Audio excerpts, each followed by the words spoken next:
പുതിയൊരു വീഡിയോയിലേക്ക് എല്ലാവർക്കും സ്വാഗതം. നല്ല ടേസ്റ്റിൽ തയ്യാറാക്കിയെടുക്കാൻ പറ്റിയ ചപ്പാത്തി, പൂരി, അപ്പം, പൊറോട്ട എന്നിവയ്ക്കൊപ്പം കഴിക്കാൻ പറ്റിയ നല്ലൊരു കറിയാണ് ഇന്ന് നമ്മൾ തയ്യാറാക്കാനായിട്ട് പോകുന്നത്. അതിനായി കോളിഫ്ലവർ അടർത്തിയെടുത്തതിന് ശേഷം മഞ്ഞളിട്ട് കഴുകിയെടുത്തത്, തക്കാളി അരിഞ്ഞത്, സബോള അരിഞ്ഞത്, പച്ചമുളക്. ഇനി ഇത് എങ്ങനെ തയ്യാറാക്കാം എന്ന് കൂടി നോക്കാം. അടുപ്പത്തൊരു ചട്ടി വെച്ച് കൊടുത്ത് ക്ലീൻ ചെയ്ത് വെച്ചിരിക്കുന്ന കോളിഫ്ലവർ ഇട്ട് കൊടുക്കാം. വളരെ സിമ്പിളായ ഒരു കറിയാണ്. ഉപ്പ്, വെള്ളം ഒഴിച്ചു കൊടുക്കാം. അല്പം മഞ്ഞൾപ്പൊടി കൂടി ഇട്ട് കൊടുക്കാം.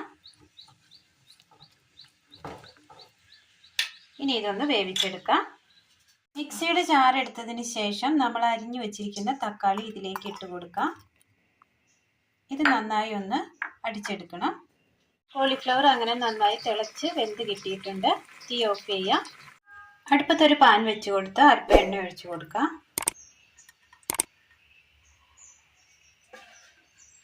ചൂടായ എണ്ണയിലേക്ക് കടുക് ഇട്ട് കൊടുക്കാം. കടുക് പൊട്ടിയതിന് ശേഷം ഇതിലേക്ക് സബോള ഇട്ട് കൊടുക്കാം. പച്ചമുളക്,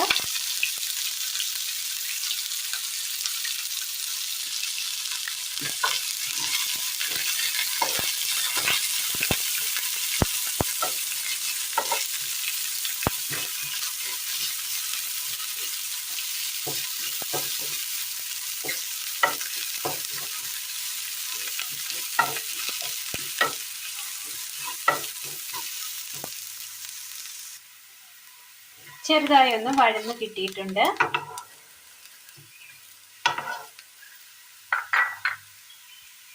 ഇതിലേക്ക് നമ്മൾ അരച്ചു കൊണ്ടുവന്ന തക്കാളി ചേർത്ത് കൊടുക്കാം.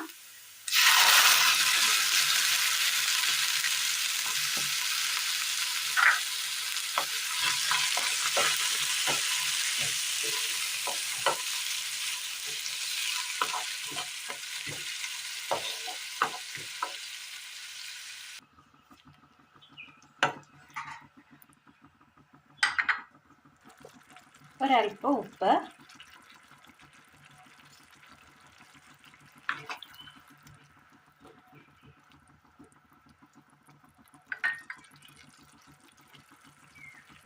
തക്കാളിയുടെ ആ ഗ്രേവി ഒഴിച്ചതിന് ശേഷം നന്നായി ഒന്ന് തിളച്ച് കിട്ടിയിട്ടുണ്ട്. ഇതിലേക്ക് അല്പം കറിവേപ്പില ഇട്ട് കൊടുക്കാം.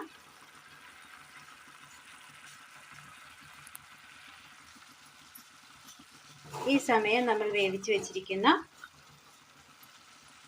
കോളിഫ്ലവറും വെന്ത വെള്ളവും കൂടി ഒഴിച്ചു കൊടുക്കാം.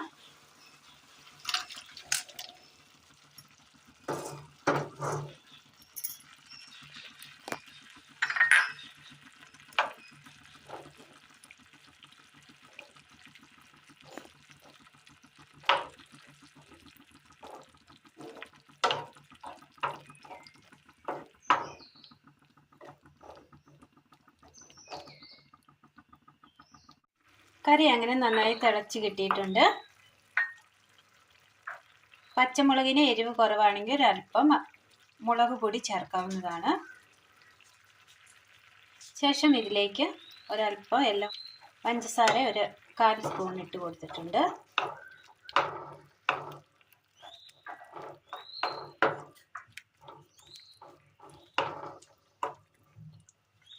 തീ ഓഫ് ചെയ്യുക. അങ്ങനെ നല്ല ടേസ്റ്റിൽ തയ്യാറാക്കിയെടുക്കാൻ പറ്റിയ ഒരു റെസ്റ്റോറൻറ്റ് സ്റ്റൈല് കോളിഫ്ലവർ കറിയാണ്. ഇതിലേക്ക് ഇനി വേണമെങ്കിൽ ഇഷ്ടമെങ്കിൽ മാത്രം ചേർത്താൽ മതി. ടൊമാറ്റോ സോസും സോയാ സോസും ചില്ലി സോസും ഒരല്പം ചേർത്താൽ ടേസ്റ്റ് ഇതിൽ ഒരല്പം കൂടി കൂടുന്നതായിരിക്കും. നിങ്ങളുടെ വിലയേറിയ അഭിപ്രായങ്ങൾ കമൻറ്റ് ബോക്സിൽ രേഖപ്പെടുത്തുവാൻ മറക്കരുത്. അപ്പോൾ ഇന്നത്തെ വീഡിയോ എല്ലാവർക്കും ഇഷ്ടമായി എന്ന് വിചാരിക്കുന്നു. ഇഷ്ടമായാൽ ലൈക്ക് ചെയ്യാനും ഷെയർ ചെയ്യാനും സബ്സ്ക്രൈബ് ചെയ്യാനും മറക്കരുത്. താങ്ക്